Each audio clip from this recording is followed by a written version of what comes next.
दुईजना नालायक प्रहरी अफिसरले गर्दाखेरि 3 वर्षीय बालिकाको हत्या भएको छ रेप पश्चात।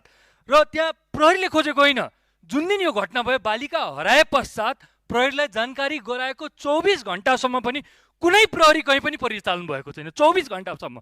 जब छिमेकीले 72 घण्टा पश्चात थाहा पाए कि यहाँ सबको गन्ध आइरहेछ, त्यसपछि प्रहरीको कुकुर सबै गएका छन्। भनेपछि ती प्रहरी अफिसरहरूलाई, त्यो इलाकाका प्रहरी अफिसरहरूलाई तानेर हुन्छ कि कारबाही गरेर हुन्छ कि प्रहरीको एक्सन लग थाहा हुनु पर्यो। 1 घण्टामा प्रहरीले के गर्यो, 2 घण्टामा के गर्यो, 6 घण्टामा के गर्यो, 12 घण्टामा के गर्यो, ताकि आइन्दा यस्ता घटनाहरू हुँदै गर्दाखेरि प्रहरीले सबै कुरा थाहा पाएपछि चाहिँ आफ्ना जनशक्ति पठाएर हामी अनुसन्धान गर्दैछौँ नबनुन्। सिमराको वडा नम्बर 1 मा जुन 3 वर्षीय बालिकाको बलात्कार पश्चात हत्या भयो, त्यो विषयलाई म अलि अर्कै ढङ्गले भन्न चाहन्छु। सामान्य सभामध्ये बारा जिल्लाको यो इलाका प्रहरी कार्यालय सिमरा यो लापरवाही र लेनदेनको केन्द्रबिन्दु बनेर रहेको छ।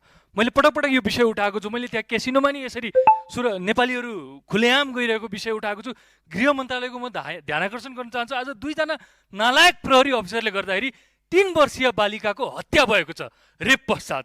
र त्यहाँ प्रहरीले खोजेको होइन, जुन दिन यो घटना भयो बालिका हराए पश्चात प्रहरीलाई जानकारी गराएको 24 घण्टासम्म पनि कुनै प्रहरी कहीँ पनि परिचालन भएको छैन। 24 घण्टासम्म।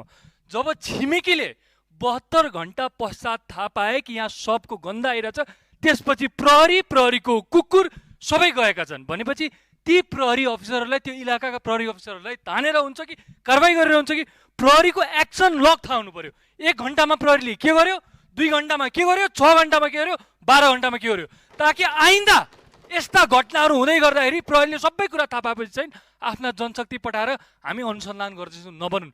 एकजना बालिकाको के गल्ती थियो? न उसले सरकार चिन्छ, न उसले पार्टी चिन्छ, न उसले प्रहरी चिन्छ।